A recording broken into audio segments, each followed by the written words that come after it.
Boa noite, irmãos. Convido que todos abram a palavra de Deus em João, Evangelho de João,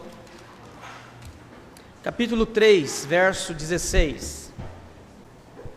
Evangelho de João, capítulo 3, verso 16.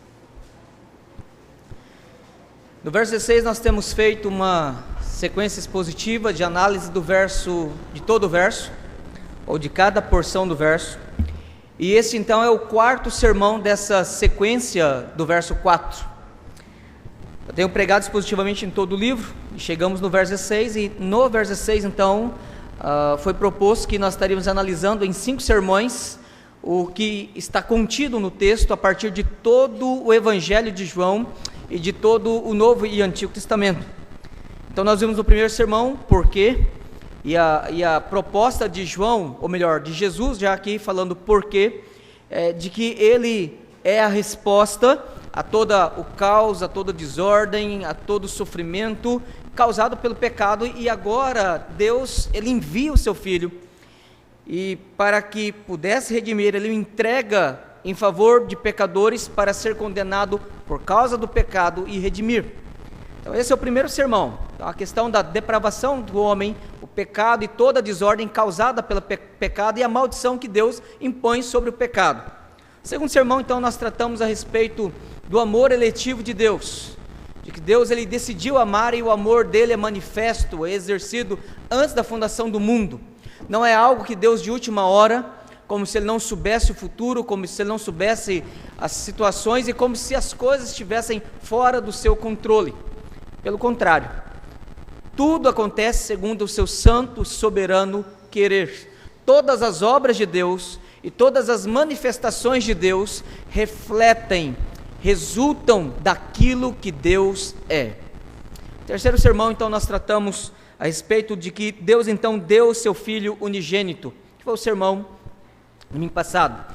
E Deus que entregou o seu Filho unigênito, ele entregou para que Cristo morresse em lugar de pecadores, daqueles que o Pai lhe daria, e este foi um pacto eterno estabelecido entre o Pai e o Filho, aqueles que o Pai daria para o Filho como recompensa da sua obediência perfeita.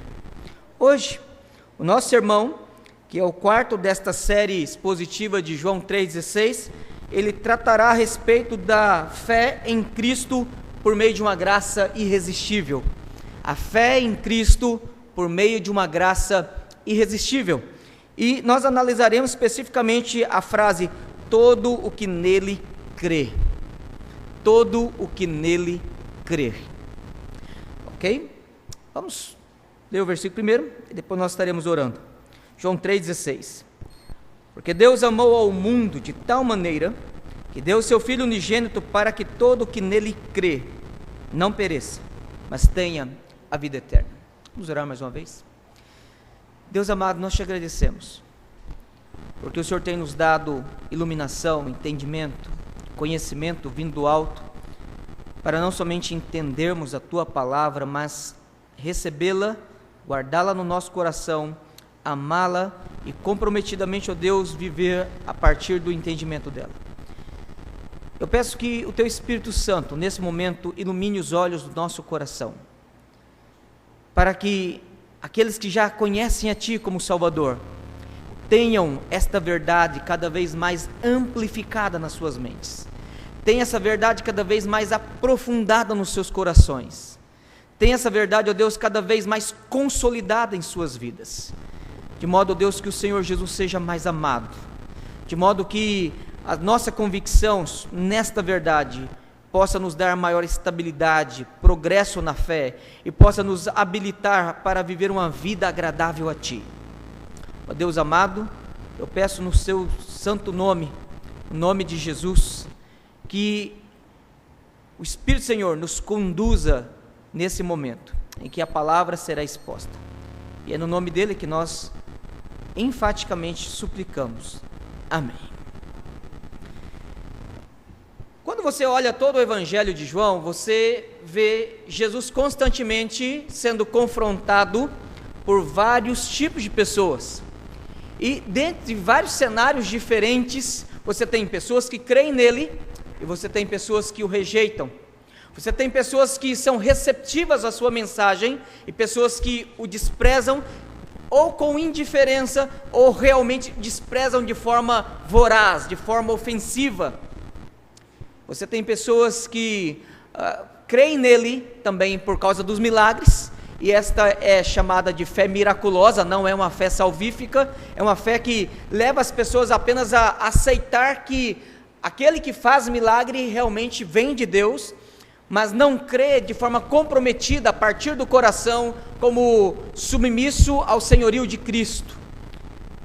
Do capítulo 2, isso eu já observei desde o nosso primeiro sermão, mas como nós temos algumas pessoas que certamente não estavam aqui no primeiro sermão desta série do verso 16 de João 3, o capítulo 2, ele inaugura até o capítulo 6, uma explicação do porquê que Jesus, vindo para os seus, lembra do capítulo 1, verso 11 de João? Capítulo 1, verso 11 diz assim, porque ele veio para os seus, mas os seus não o receberam. Então agora no capítulo 2 até o capítulo 6, o evangelista João, narrando a história, ele vai explicar o porquê que os judeus, mesmo reconhecendo que Jesus era da parte de Deus, mesmo não podendo negar que os milagres que Cristo realizava eram de Deus, mesmo sabendo que a autoridade com que ele pregava era a autoridade da palavra de Deus, ainda assim eles o rejeitaram, eles o odiaram. E mais para o final do evangelho, como todos os outros três, Marcos, Mateus e Lucas, eles o mataram. E essa é a grande incógnita, essa é a grande dúvida. Por quê? Bom, por que tantas pessoas no mundo ouvem o evangelho? E essa pergunta ainda é feita 2000 anos depois. Por que ainda o evangelho, 2000 anos depois, e durante 2000 anos, ele sendo pregado, testemunhado, praticado, ele ainda sendo ouvido, e Cristo sendo conhecido de forma mais pura ou distorcida, ou de forma mais fiel e realmente exata ao ensino das Escrituras, por que Cristo ainda é rejeitado? E por que pessoas não se convertem? Por que pessoas que não creem em Jesus e outras creem? E aí, como eu disse, no próprio Evangelho de João você encontra isso. Pessoas que creem e pessoas que rejeitam. Por exemplo, vamos citar duas situações rápidas, que seria muito fácil. Capítulo 7, eu vou citar dois exemplos bem ofensivos de rejeição. Não é aquela rejeição de, legal, ele falou, muito interessante o que ele fala, e faz de ouvido moco e finge que aquilo não tem nenhum valor. Não, é o tipo de rejeição de entendeu. Às vezes as pessoas falam que dúvida é diferente de incredulidade. Dúvida é diferente de incredulidade.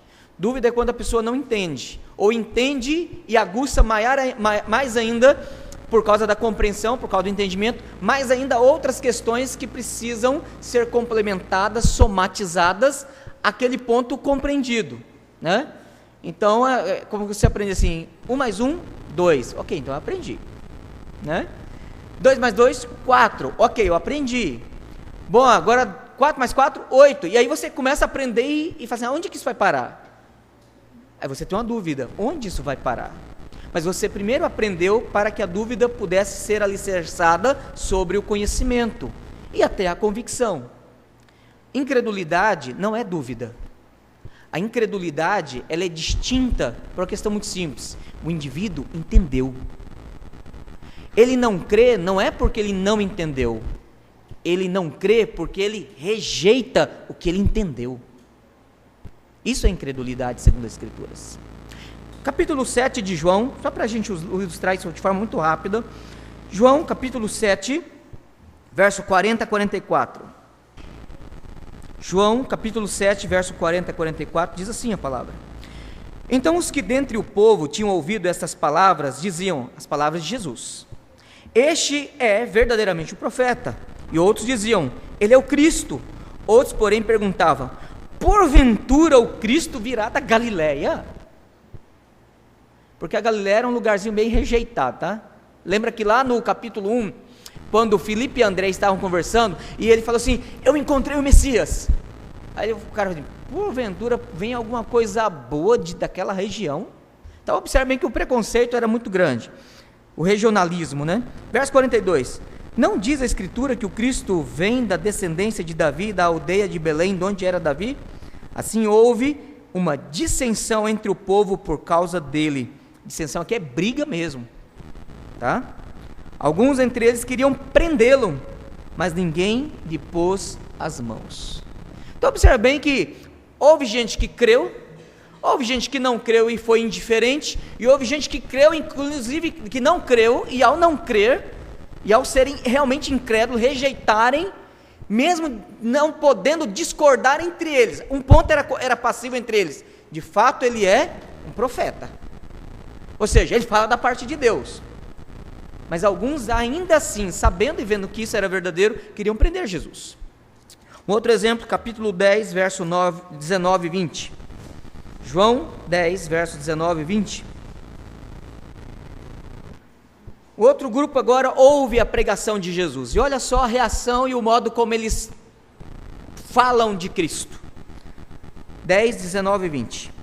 Por causa dessas palavras, olha só, Jesus ele disse que ele era o bom pastor, que ele veio para as suas ovelhas, que ninguém pode, que as suas ovelhas ouvem sua voz, que ao ouvir as suas vozes, as suas ovelhas o seguem, que ninguém pode tirar as suas ovelhas de suas mãos, e que ele e o Pai cuidam dessas ovelhas, e que nenhuma delas se perderá. Que mensagem maravilhosa! Mas ao ouvir esse negócio, ao ouvir essa mensagem, olha a reação de algumas pessoas. Por causa dessas palavras, rompeu nova dissensão entre os judeus, ou seja, teve uma outra contenda, outra briga brava entre eles, entre os que creram e os que não creram. Muitos deles diziam: ele tem demônio e enlouqueceu, por que o ouvis? O problema aqui não era de terem dúvida a respeito de quem Cristo era, ou do que ele falava, ou como ele falava. Eles estavam entendendo, mas ao entender, agora o ódio dentro deles contra Cristo e contra o Evangelho toma uma dimensão muito maior, e isso vai culminar na morte de Cristo. Qual foi o motivo da sentença da morte de Cristo? Vocês lembram? Quando o sumo sacerdote pergunta para Cristo: tu és o Filho de Deus? Essa foi a pergunta capciosa e fatídica, foi o ponto crucial para que, ao responder Jesus: tu o dizes, o sacerdote rasga sua roupa e diz: blasfêmia, crucifica-o. Por que Cristo foi morto? Porque ele simplesmente, num julgamento irregular e quase não público, de fato reconheceu que ele era o Filho de Deus. Só por causa disso foi sentenciado à morte. Mas voltando lá então ao capítulo 3, verso 16. Quando o texto agora diz aqui: todo que nele crê. Irmãos, a ideia de crer em Jesus não é apenas de aceitar a sua historicidade. Não é apenas dizer assim: não, eu creio que realmente existia um judeu palestínico há 2000 anos atrás, da descendência de Davi, que foi então filho de José e Maria, um carpinteiro, e que ele foi por algum motivo, por algum crime, talvez por subversão social, por revolução política, ou porque foi confundido com alguém, ele foi crucificado lá. Eu creio que realmente existiu esse Jesus. Ou mesmo que historicamente você diga: não, eu concordo que os evangelhos narrem, e ele realmente realizou milagres, e ele fez curas, e morreu e ressuscitou. Eu também creio nisso. Ok, ainda assim essa fé é chamada pelos teólogos de fé histórica. Ela não é uma fé salvadora. Se você crê nisso, parabéns. Mas o grande detalhe é que isso não é suficiente, porque Tiago no capítulo 2 diz que os demônios também creem assim, eles não podem negar a existência, a realidade, a historicidade de Cristo. E um outro detalhezinho: eles, além de crerem, ainda temem. Então eles têm uma sobrevantagem sobre você, que apenas crê historicamente. Um demônio é mais crente do que você. Mas o grande detalhe é que o que a Escritura exige não é apenas uma fé histórica, uma fé na historicidade de Jesus. O que a Escritura que fala a respeito de crer em Jesus não é também de crer apenas nas possibilidades de milagres. Nós encontramos aí religiões diversas, ou até mesmo dentro do próprio cristianismo, grupos, facções, seitas, que vivem do discurso do sagrado, do discurso do miraculoso, e que todo dia anuncia milagres verdadeiros ou não vou nem entrar aqui no mérito, e que podem ser verdadeiros ou não, mas que nunca serão salvos. Pastor, mas como que você fala um negócio desse? Bom, eu gostaria de, se você duvida disso, abra lá em Mateus capítulo 7, Mateus 7, 21 a 23.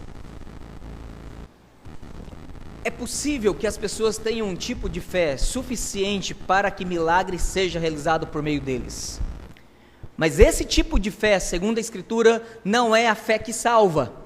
Então, ter fé para ter ou fazer milagres não é sinônimo de ter uma fé que evidencia um coração transformado de alguém que realmente é salvo e que já é membro do reino de Deus.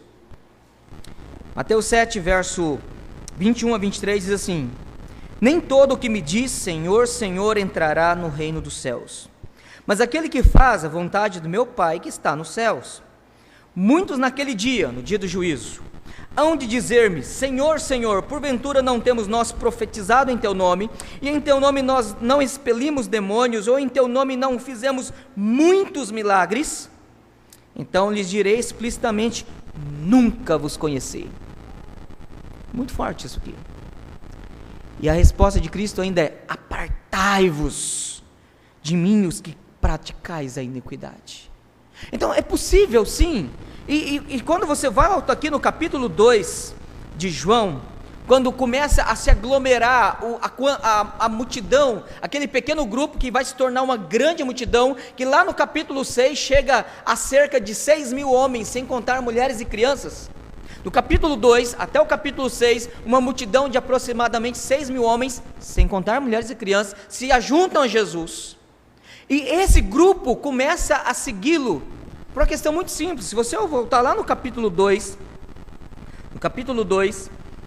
verso 23, diz assim: estando ele em Jerusalém durante a Páscoa, muitos, vendo os sinais que ele faziam, creram no seu nome. Quer dizer, não creram por causa da pregação, creram por causa dos sinais. Mas essa fé aqui não é uma fé salvadora. Fato é que agora Nicodemos de madrugada, de noite, o procura, e ele diz: mestre, nós sabemos que por causa dos milagres que realiza, o que o senhor faz, o que o senhor ensina vem da parte de Deus. Mas eu gostaria de saber o que eu posso fazer para entrar no reino dos céus. Como é que é esse negócio? O cara reconhece que Jesus é mestre, reconhece que Jesus é da parte de Deus, reconhece que os milagres dele é de Deus, é mestre em Israel, diz para as pessoas como que elas devem viver para poder serem aceitas por Deus, e ele mesmo não sabe se ele é salvo ou não. Esse é o problema. E agora então, no verso 16 diz: todo que nele crê. Todo que nele crê. Bom, essa semana eu vi um pequeno vídeo, acho que foi postado no WhatsApp da UPH, e era um menino falando em espanhol, mas legendado mais ou menos em português lá, um portunhol lá, e esse vídeo é um vídeo apologético. Ele tem algumas respostas assim meio básicas, de quem gosta de defesa da fé, de apologética, mas o vídeo é arminiano, então ele parte do pressuposto de que Deus se limita por causa do livre-arbítrio do homem, e Deus não pode fazer nada porque Deus deu o livre-arbítrio para o homem.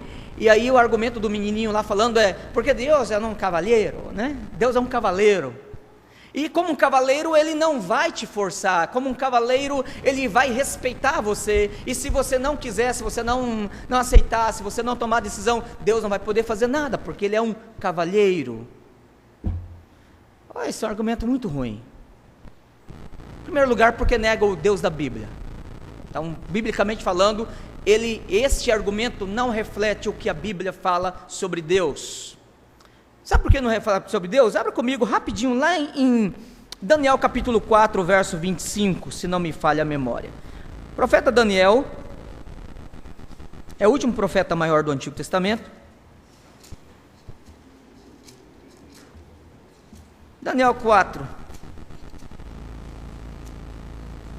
Isso aqui não está no script não, então... Daniel 4, isso, verso 35, perdão, não é 25, é 35. Daniel 4, 35. Quando Nabucodonosor, ele sai daquele momento de bichice, né, de Deus tinha transformado ele quase num animal, e ele foi pastar literalmente, e agora Deus lhe devolve a razão e faz com que ele volte a ser homem novamente. E ele, diante desse momento, Nabucodonosor começa a exaltar o Deus de Israel, e quando ele chega aqui no capítulo 4, verso 35 de Daniel, ele diz assim: todos os moradores são por ele reputados em nada, e segundo a sua vontade ele opera com o exército do céu, ou seja, com todos os anjos e demônios, e os moradores da terra, não há quem lhe possa deter a mão, nem lhe dizer: o que você está fazendo?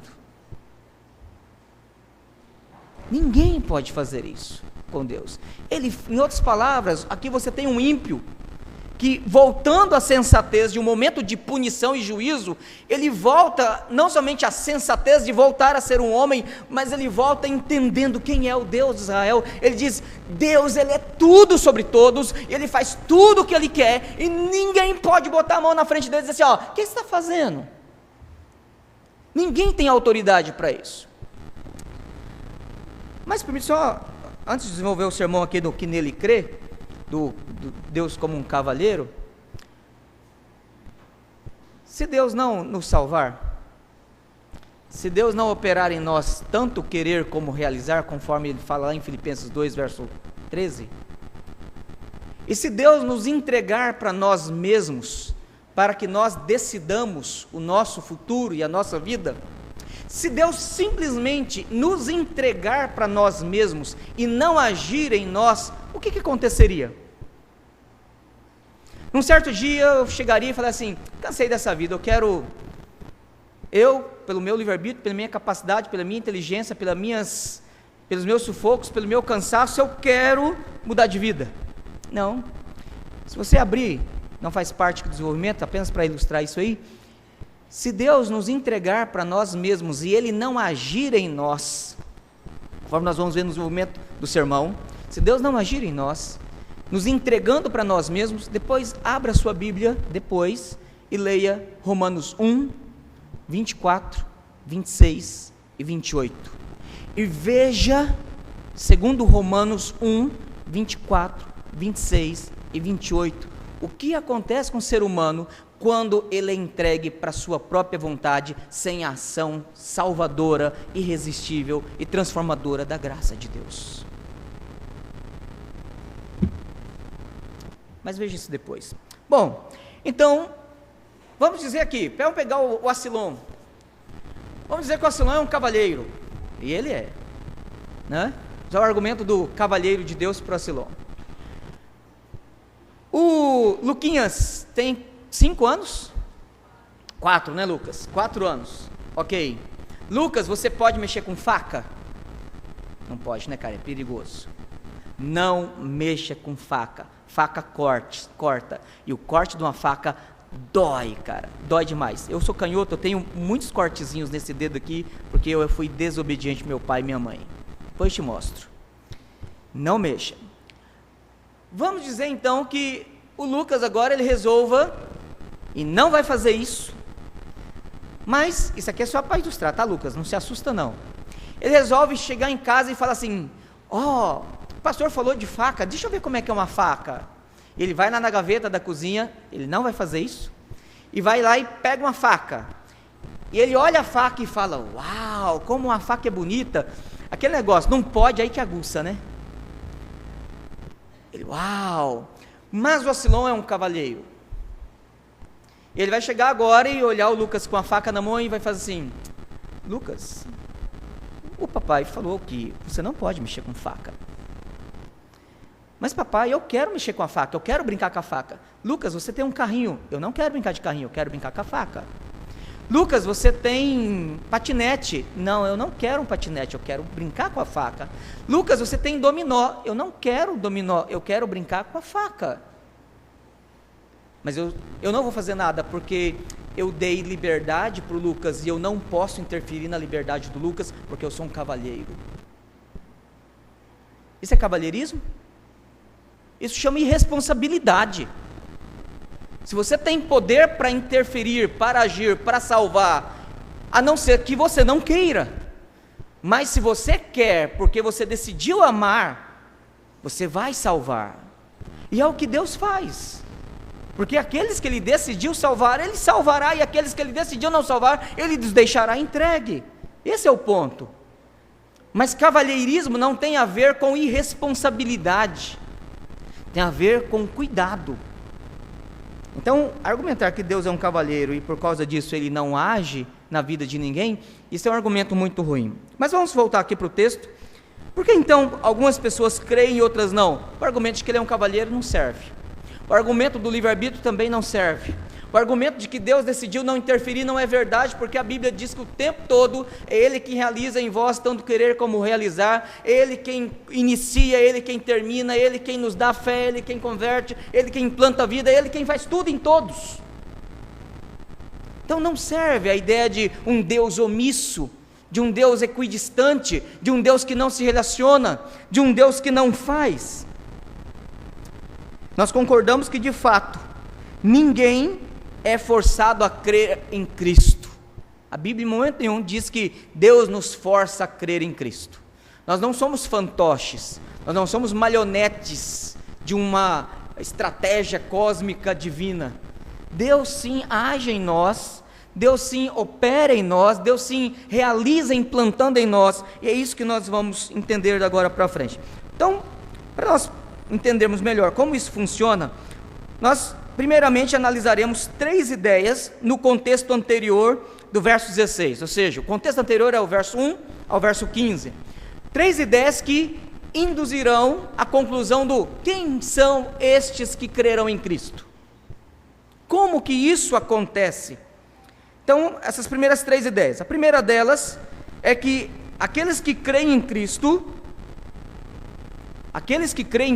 que serão os que creem não pereçam, os que creem em Cristo somente creem porque o Espírito Santo implanta vida espiritual. Somente creem porque o Espírito Santo implanta neles vida espiritual. Efésios capítulo 2 fala que todos nós éramos o quê? 2 verso 1. Éramos mortos nos nossos delitos e pecados. Eu gosto de um sermão de Charles Haddon Spurgeon, que foi chamado de príncipe dos pregadores, um pastor batista calvinista do século XIX, e ele prega um livro sobre, ele tem um sermão dele que inclusive está publicado em português, você consegue encontrar na internet esse sermãozinho dele, um sermão chamado livre-arbítrio, e ele vai argumentar dizendo o seguinte: você tem um morto diante de si, certamente todos nós aqui já fomos em velórios, e você tem um morto diante de si, ele está sobre a esquife, ou sobre aquele lugar onde os mortos ficam dentro do caixão. Ele não tem movimento, ele não tem maleabilidade, ele não tem respiração, nele não há movimento de pensamentos, nele não há intenções de vontade, nele é a absoluta ausência de sentimento, ele está morto, ele não pode mover, ele não pode sair dali, ele nem sequer sabe que está morto. Esse é um grande detalhe, e a Bíblia diz que antes de Deus agir em nós, nós éramos mortos nos nossos delitos e pecados. Esse é o ponto. E a graça de Deus é quem planta vida. E aí você entende por que Nicodemos, apesar de ser um mestre da lei, um homem de profundo conhecimento, um membro do Sinédrio, que por seu mérito, por seu conhecimento, por sua competência acadêmica, havia galgado e conquistado um assento dentro daquele lugar de autoridade em Israel. Mas ele agora chega em Jesus e diz assim: mestre, o que posso fazer para herdar o reino dos céus? E aí Jesus olha para ele e fala assim: Nicodemos, importa que você nasça de novo. Aí Nicodemos olha assim: como que eu, sendo um homem velho, poderei voltar para o ventre da minha mãe? Aí Jesus fala assim, eu olho para ele, como diz outro, Jesus é Jesus, né? Mas se fosse eu explicando para o cara, eu falei, rapaz, é difícil de explicar, então é cabeça dura, hein, caboclo? Quem está falando que você tem que voltar para a barriga da sua mãe? E Jesus, embora dá uma resposta bem similar, né? Ele fala assim: se eu explicando de coisas naturais você não entende, e se eu começar a explicar de coisas espirituais? Mais ou menos assim, você pode ser até pós-PhD em alguma coisa, meu amigo, mas você não entende nem o beabá da fé cristã. E aí Jesus novamente diz: o Espírito Santo, ele vem, ele se move, o verso 8, ele sopra, e ele vem, ele vai, ninguém o vê, e você não sabe, e assim é todo que é nascido do Espírito Santo. E é necessário que você nasça da água e do Espírito. É necessário que haja uma transformação espiritual, é necessário que haja um implante de vida dentro de você, senão você não vai entender nada. Observe bem o capítulo 5, verso 21, de João, Evangelho de João 5, 21, pois assim como o Pai ressuscita e vivifica os mortos, assim também o Filho vivifica aqueles a quem quer. O Senhor Jesus vivifica aqueles a quem quer. Vivifica por quê? Porque nós estávamos mortos. E necessário para que haja entendimento, haja compreensão, haja vida. Porque uma das coisas que o pecado fez na queda, lá em Adão, e em todos nós que somos descendentes de Adão, o pecado, ele não somente nos matou, de modo que nós não sentimos nenhuma atração por Cristo, nós não amamos nada da palavra de Deus, nós não compreendemos as realidades espirituais que são transcendentes e celestiais, nós não temos nenhum movimento em relação a Cristo, porque nós somos inimigos de Deus e estamos debaixo da sua ira. Nós somos adversários de Deus. E uma das primeiras coisas que o Espírito Santo faz em nós para nos atrair de modo irresistível para Cristo é implantar a vida espiritual. E quando Ele faz isso, é Cristo nos vivificando, é produzindo vida em nós, de modo que a vida espiritual agora sobe para o nosso entendimento, vai pelas nossas emoções e move a nossa vontade por Ele, o que antes não existia. Se você abrir ainda lá em Atos capítulo 16, quando Paulo estava pregando na região da Macedônia, e ele encontra ali uma mulher chamada Lídia, na cidade de Filipos. Embora Lídia fosse de Tiatira, Atos 16, verso 14, aquela mulher que atentamente ouvia a pregação de Paulo, o texto diz assim: certa mulher chamada Lídia, da cidade de Tiatira, vendedora de púrpura, temente a Deus, nos escutava. O Senhor lhe abriu o coração para atender as coisas que Paulo dizia. Efésios capítulo 2, que é o texto que nós acabamos de citar, apenas o verso 1 e 2, em Efésios capítulo 2, a partir do verso 4 ao verso 7, a palavra diz: mas Deus, sendo rico em misericórdia, por causa do grande amor com que nos amou, estando nós mortos em nossos delitos, nos deu vida juntamente com Cristo, pela graça sois salvos. E juntamente com Ele nos ressuscitou e nos fez assentar nos lugares celestiais em Cristo Jesus, para mostrar nos séculos vindouros a suprema riqueza da sua graça, em bondade para conosco em Cristo Jesus. Então observe bem que o texto é muito claro em dizer que a primeira coisa que o Espírito de Deus faz em nós para que possamos ir a Cristo, para que possamos ser convertidos a Cristo, é que o Espírito, em primeiro lugar, ele implanta vida. É o que ele fez lá com Nicodemos. Foi esse momento de confronto que Nicodemos não entendeu e literalizou quando Jesus disse que era necessário nascer de novo. Ele não entendeu que esse nascer de novo é receber vida produzido pelo Espírito Santo e não a concepção física no ventre de uma mulher. E somente pessoas que nascem de novo, somente pessoas que recebem o implante desta vida espiritual, são capazes de crer em Cristo Jesus. Segunda ideia que nós temos aqui no texto que antecede ao verso 16, para entendermos o que nele crê, é que esta graça ela é irresistível, porque o Espírito Santo produz, além de vida, ele produz fé salvadora. Além da vida, o Espírito Santo também produz fé salvadora. Corretamente, os teólogos têm tido a percepção de que regeneração é uma experiência diferente de conversão. Às vezes do jeito que a gente fala, né? A gente mistura as duas coisas. Não, conversão, eu fui regenerado, fui convertido, como se fosse a mesma coisa, mas parece-nos que eles estão certos, segundo a Escritura, de fazer essa distinção, de que regeneração é uma coisa, que é o primeiro ato de Deus em nós, na nossa experiência de salvação, e que conversão é o resultado da regeneração. Fazendo ainda uma analogia com a experiência da vida, né? com a biologia, regeneração é o momento da concepção, tá? Quando o óvulo e o esperma se unem e formam lá o zigoto.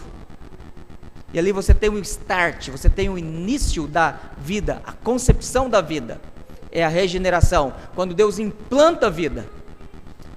Conversão é o que acontece por volta de 38 semanas, ou um pouquinho mais, ou um pouquinho menos, semanas depois da concepção. Então a conversão é o momento do nascimento, é o momento da autoconsciência. Por quê? Porque a regeneração é o momento que o Espírito Santo implanta a vida.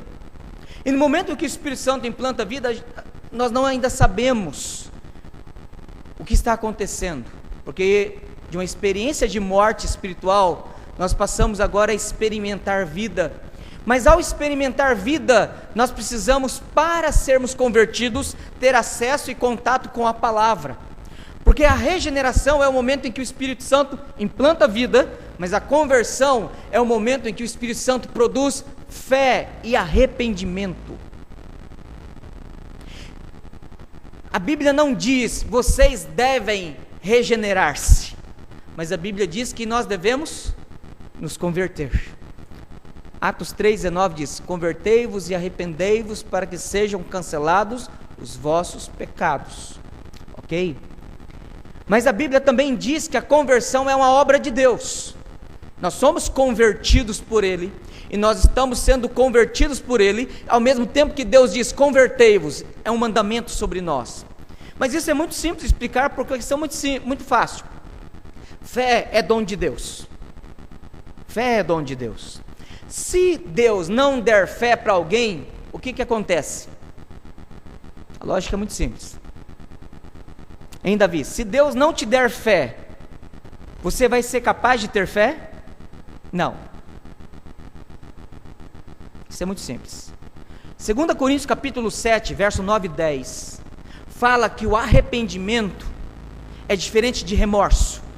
E o arrependimento é obra do Espírito Santo em nós, que nos conduz para a vida. Mas aqueles que não têm o arrependimento de Deus, são angustiados pela tristeza para a morte. Esse é o detalhe. Então, tanto fé quanto arrependimento, que somam conversão, que é uma obra de Deus em nós, mas Deus que produz fé em nós diz, creia. Deus que produz arrependimento em nós diz, arrependam-se. Então há agora uma relação de interação, e aí sim nós passamos a entender o que Paulo diz em Filipenses 2,13, é Ele quem efetua em vós tanto o querer quanto o realizar. E é nesse processo então agora que o Espírito Santo produz fé salvadora. E é por isso que ele agora começa a dizer aqui para Nicodemos: tu és mestre em Israel e não compreende essas coisas? Em verdade te digo, nós dizemos o que sabemos e testificamos o que temos visto, contudo não aceitais o nosso testemunho. Não aceitar aqui é incredulidade.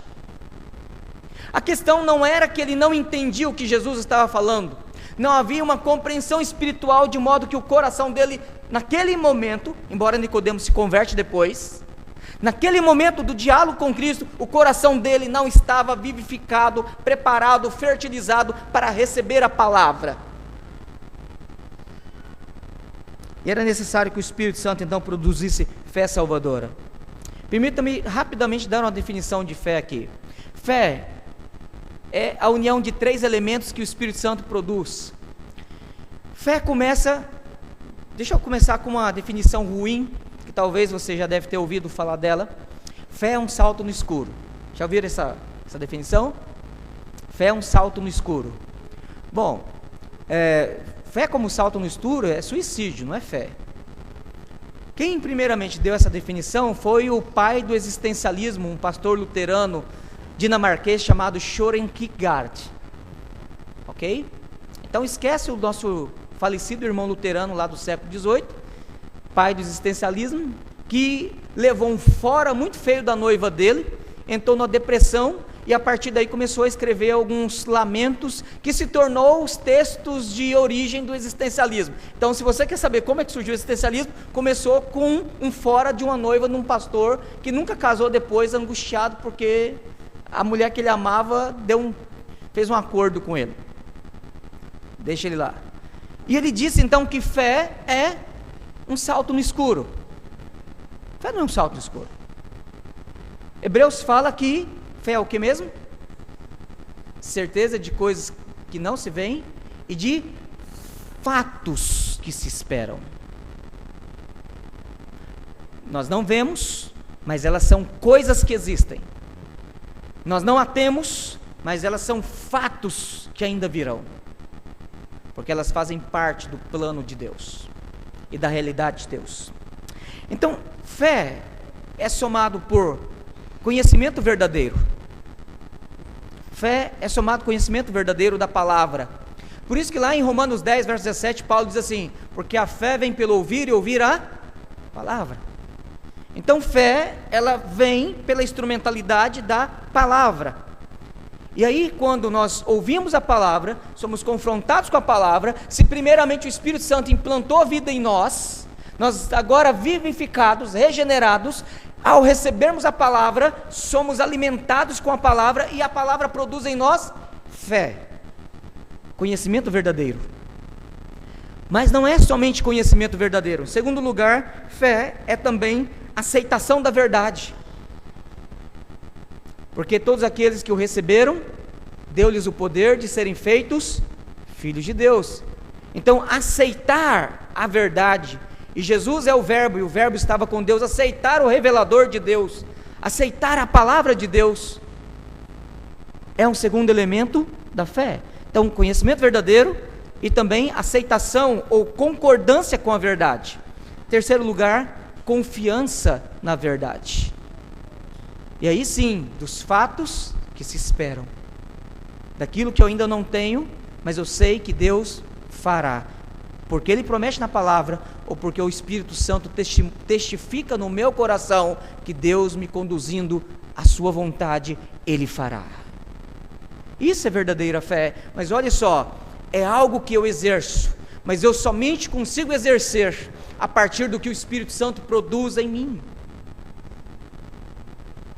E se o Espírito de Deus não me der, eu vou ficar como Nicodemos, eu não estou entendendo, porque essa experiência espiritual não faz parte da minha realidade. Mas uma terceira ideia aqui do texto que antecede, é porque a graça é irresistível, porque o Espírito Santo nos atrai a Cristo. A graça é irresistível, porque o Espírito Santo nos atrai a Cristo. Observe bem aqui o verso 14, João 3,14. De modo porque Moisés levantou a serpente no deserto, assim importa que o Filho do Homem seja levantado. Com que finalidade? Para que todo que nele crê tenha vida eterna. E aí sim, ele vai agora para o verso 16. Para que todo que nele crê tenha vida eterna. Aí sim, Deus amou o mundo e enviou o seu Filho para que todo aquele que nele crê. A mesma ideia. Por que é necessário Cristo ser levantado para que nós creiamos nele? Bom, João, ele cita essa expressão de Cristo ser levantado 3 vezes no Evangelho. E ele então, cada vez que ele cita, ele vai ampliando o conceito. Observe bem aí, por favor, acompanhe aí, por favor. João 6, verso 28 a 37. João 6, 28 a 37.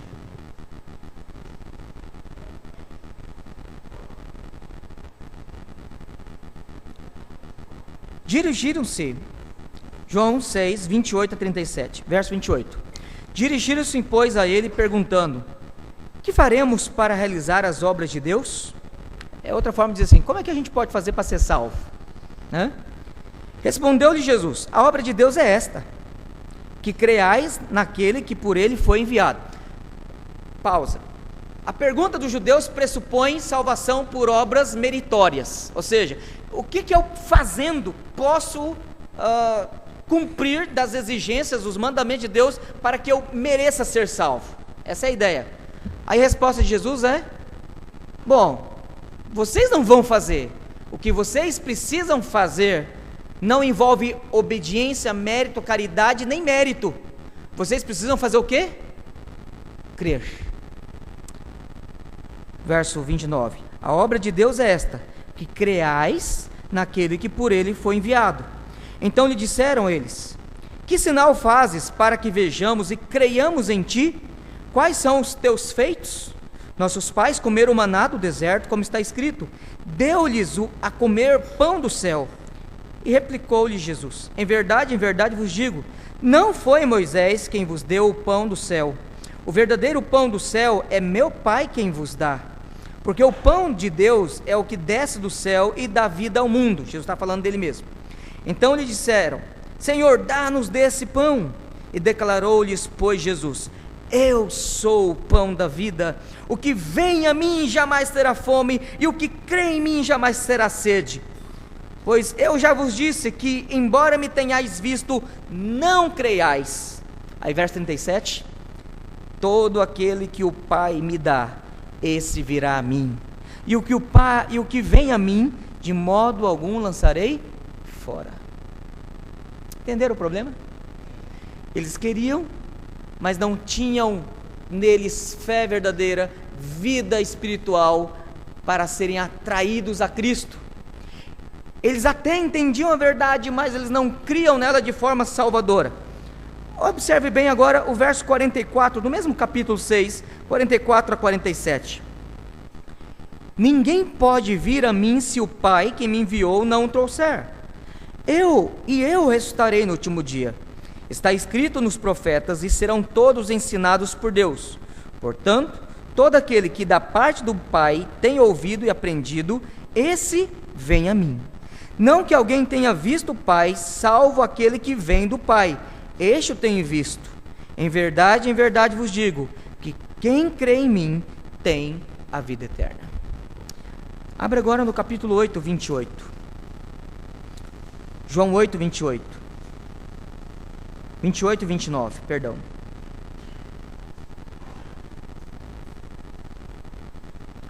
Disse-lhes, pois, Jesus: quando levantardes o Filho do Homem, lembra o que ele falou lá em João 3,14?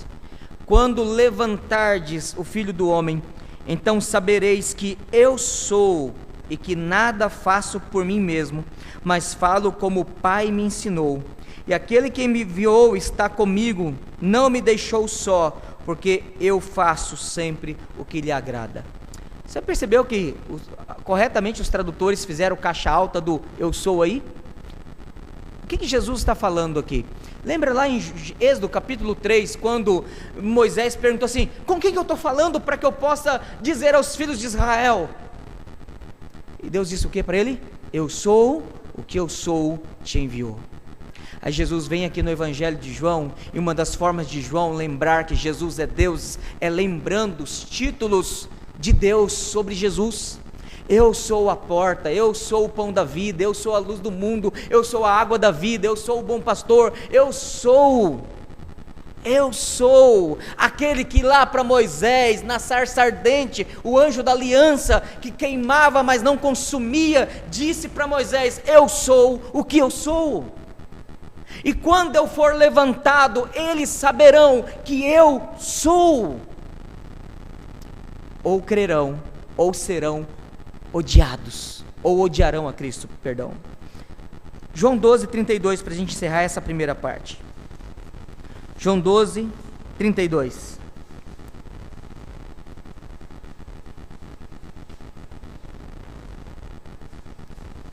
Jesus agora fecha uma conversa que ele teve com judeus que falavam grego da seguinte forma: e eu, quando for levantado da terra, atrairei todos a mim mesmo. Aqui é a mesma ideia. João 3,15, importa que o Filho do Homem seja levantado da terra. João 8,28 diz que quando ele for levantado, todos saberão que ele é o eu sou. E agora, em João 12,32, Jesus diz: quando eu for levantado, eu atrairei para mim mesmo aqueles que são meus. Terceiro ponto, então, irmãos, só relembrando, a graça é irresistível, porque o Espírito Santo, ele nos atrai para Cristo, ele nos conduz a Cristo. Em Romanos 8,16 diz que todos aqueles que são guiados pelo Espírito Santo são filhos de Deus.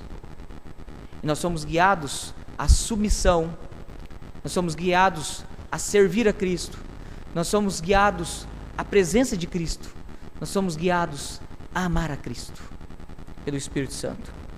Mas como que a graça age em nós? Já indo para o fechamento do nosso sermão. Como que a graça de Deus ela age em nós? Essa graça irresistível.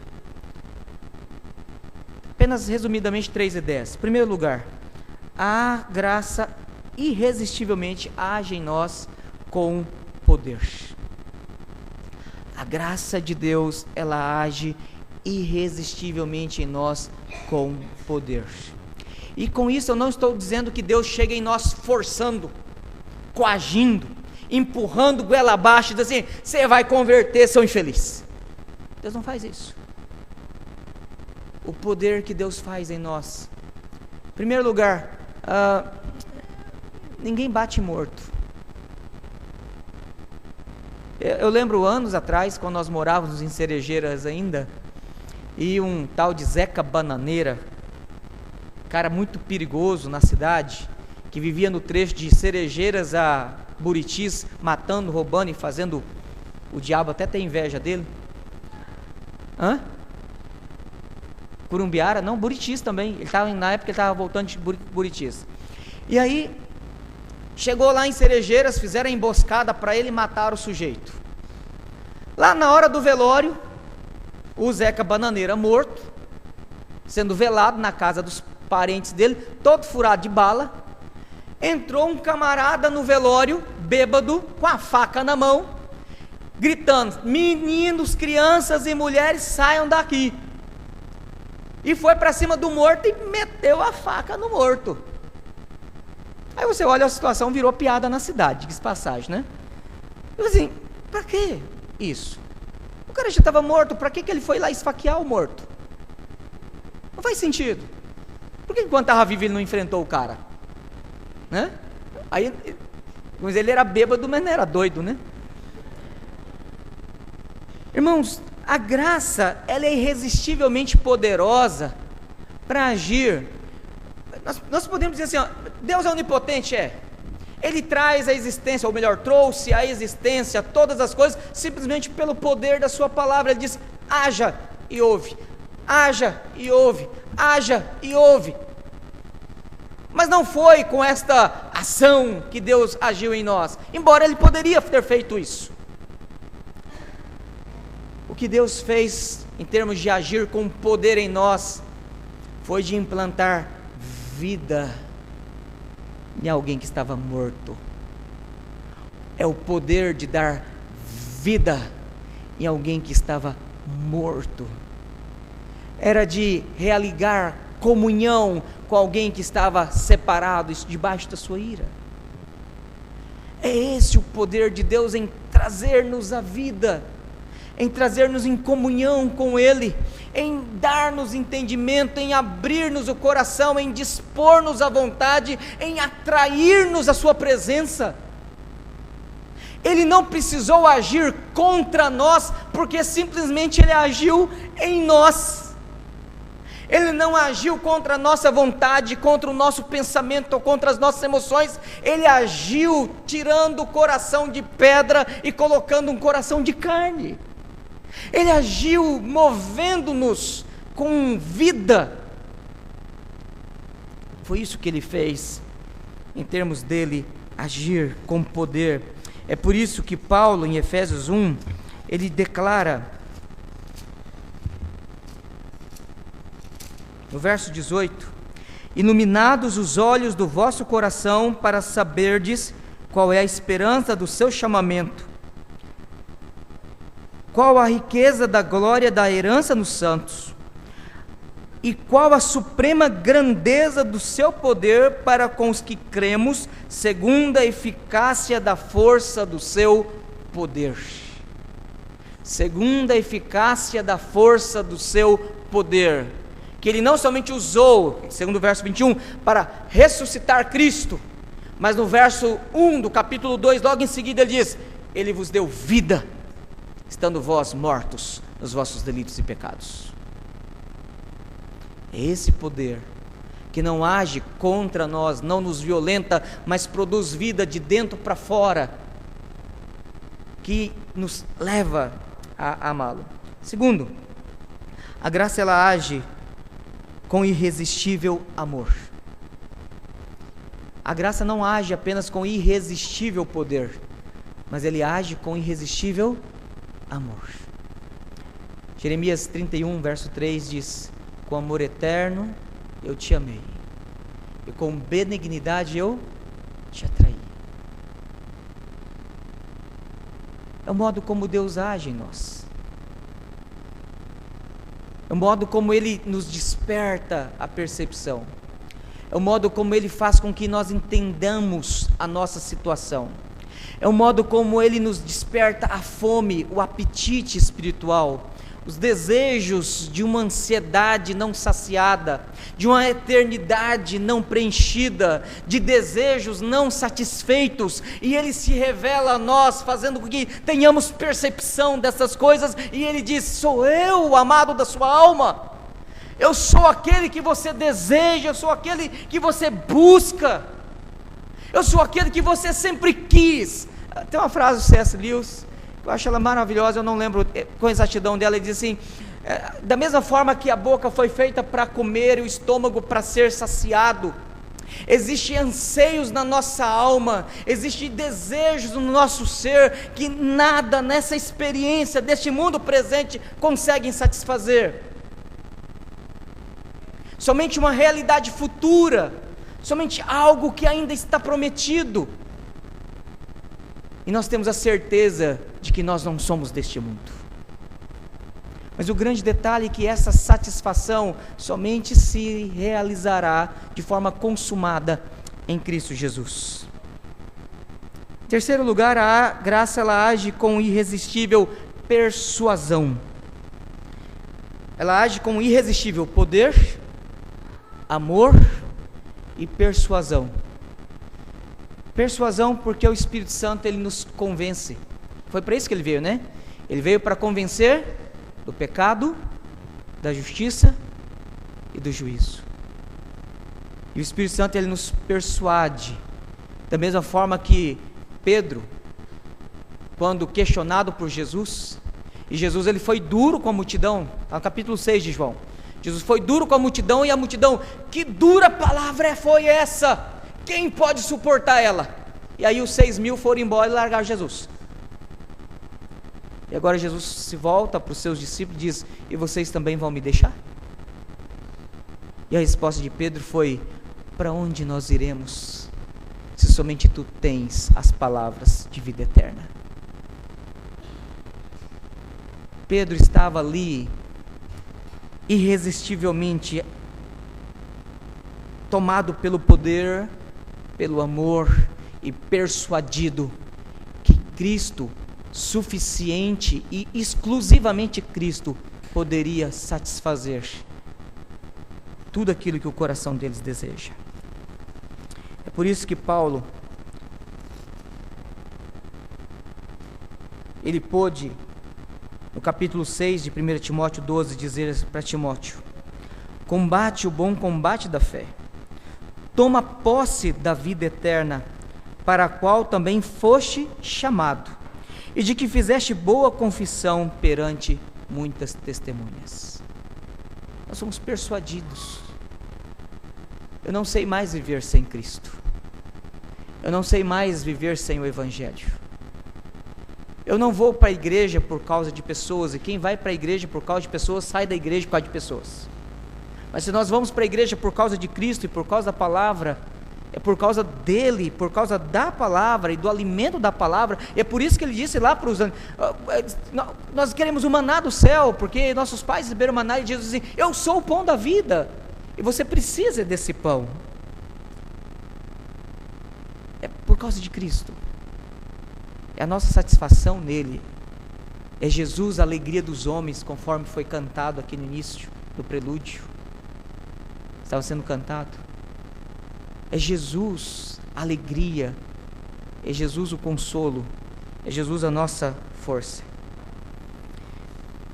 O Espírito, ele implanta vida espiritual, o Espírito, ele produz fé salvadora, o Espírito Santo, ele nos atrai para Cristo, com uma graça que é poderosa, com uma graça que nos concede o amor de Deus, com uma graça que nos persuade da nossa necessidade dele, e de que nós somos dele e que ele é meu.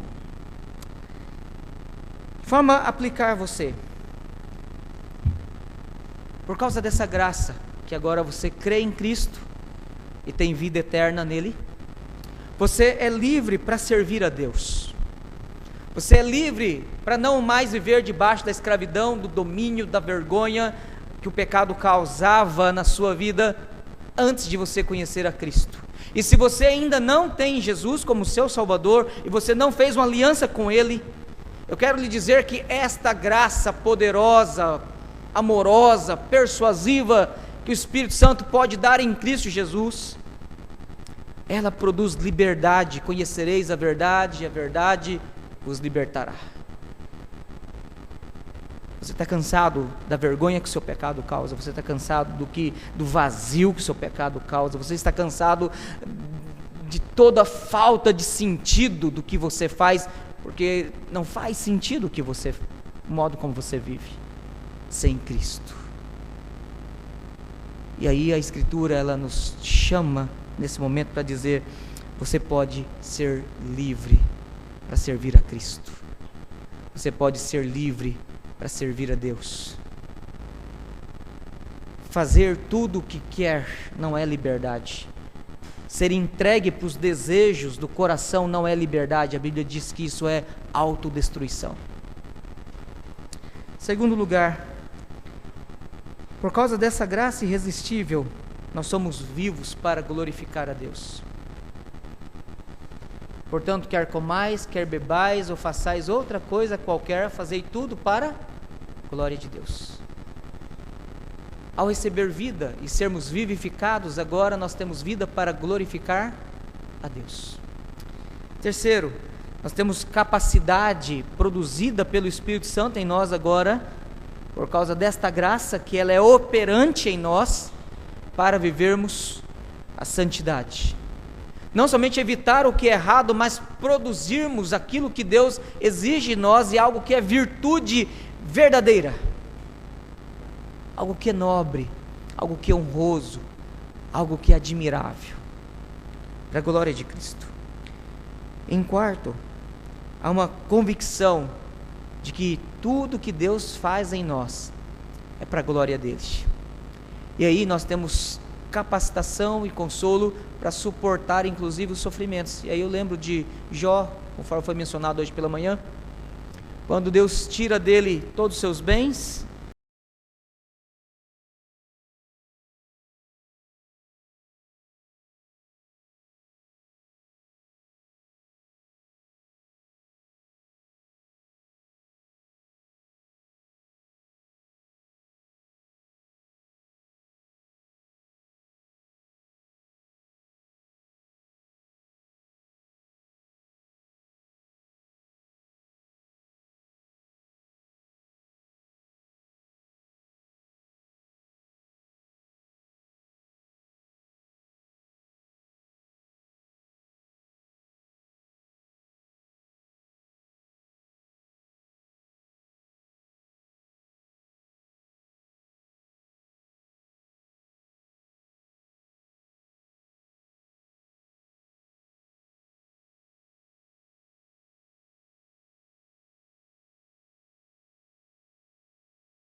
é animador de auditório, né? Muita música agitada, e como diz o outro, e aí a coisa vai, e aí o pessoal vem. Bom, se Jesus fizesse isso, ele estaria até no dia da crucificação, e talvez nem seria crucificado, com os 6.000 andando atrás dele. Mas quando ele fala o propósito do evangelho, dura palavra, quem pode suportar? Citando novamente Charles Haddon Spurgeon, ele tem um sermão em que ele diz que o tema do sermão é alimentando ovelhas e não entretendo os bodes. Esse sermão também você consegue encontrar na internet para ler. O culto, ele deve ser para a glória de Deus. O culto, ele é para nós nos alegrarmos em Deus. O culto é para nós nos alimentarmos da verdade e da palavra de Deus. O culto é para que nós possamos servir na comunhão e na unidade do corpo de Cristo, para que o nome de Cristo seja o centro do culto. A igreja não precisa fazer circo e pão para poder crescer. Ela tem que ser culto simples, centralizado na palavra, fielmente à palavra, para que Cristo seja apenas Ele a ser visto aqui. Alguém essa semana falou assim, depois que viu a audição de Natal, né? Falou assim: pastor, depois, o ano que vem, quando nós tivermos a próxima audição de Natal, foi tão bonito, eu posso bater palma o ano que vem? Né? Quem é do grupo da MP sabe. Aí eu respondi assim: direcione toda a sua força, sua alegria, para que Cristo seja glorificado ou amado pela sua alma. Porque em vez de você direcionar toda a energia para cá, para você fazer isso, porque não faz nem sentido no momento em que o nome de Cristo está sendo exaltado, você possa direcionar toda essa energia e dizer assim: eu vou decidir sair daqui hoje e vou mortificar aqueles pecados que têm me envergonhado todo dia. Eu vou sair daqui hoje e eu vou pedir perdão para aquelas pessoas que precisam ser reconciliadas comigo. Eu vou sair daqui hoje e o nome de Cristo vai ser glorificado, porque amanhã, na segunda-feira, eu vou ser o melhor funcionário, o melhor patrão, eu vou fazer o melhor da minha profissão para a glória de Cristo. Então use essa energia e esse ímpeto para tomar decisões. É assim que Cristo é exaltado, e não com palmas. Ele não precisa de palmas e ele nunca buscou palmas. Em último lugar, a gente tem que tomar cuidado com o movimento igreja com propósito. E o movimento igreja com propósito, ela diz o seguinte: a igreja precisa se adaptar para que ela possa se tornar mais atraente para o mundo. Eu não vou entrar muito em detalhe não, porque já deu para entender que o negócio é ruim, né? Mutatis mutandis e reservadas as suas diferenças, seria mais ou menos assim: moça, se você não está conseguindo conquistar um rapaz, usa de toda estratégia de sensualidade, mostrando o que não precisa mostrar, mas mostra que daí a moçada vai começar a olhar e vai falar: essa daí é para morder. Mas não é para casar, tá? Essa é a conversa que os rapazes têm. Quando a igreja se adapta para se tornar sedutora, atraente para o mundo, ela não está celebrando o fato dela ser noiva de Cristo. Ela está se rebaixando para ser uma prostituta. Então o movimento igreja com propósito, ela nega a pureza da igreja e ao mesmo tempo facilita a adesão do joio, diminuindo o plantio do trigo. Que Deus nos abençoe. Deus amado, nós te agradecemos por maravilhosa graça, sublime, majestosa, irresistível, doce, transformadora graça, o Senhor nos atraiu. Nós te agradecemos porque pela graça somos salvos, mediante a fé, e isso não vem de nós, é dom do Senhor. E pedimos ao Deus amado que nós que já temos a experiência de sermos amados, cuidados e de experimentar transformadoramente esse amor por Ti, possamos, ó Deus, continuar crescendo, continuar, ó Deus, aumentando a nossa intimidade com o Senhor, o nosso conhecimento do Senhor, em toda e qualquer situação. Abençoa-nos, para que lembremos que em Cristo nós somos mais que vencedores, não nos entregando e nem nos submetendo, ó Deus, à vontade da carne, mas amadurecendo e nos alegrando no fruto do Espírito, Senhor. E que a graça do Senhor Jesus, o amor de Deus o Pai e a comunhão do Teu Santo Espírito seja sobre cada um de nós, desde agora e para todo sempre. Amém.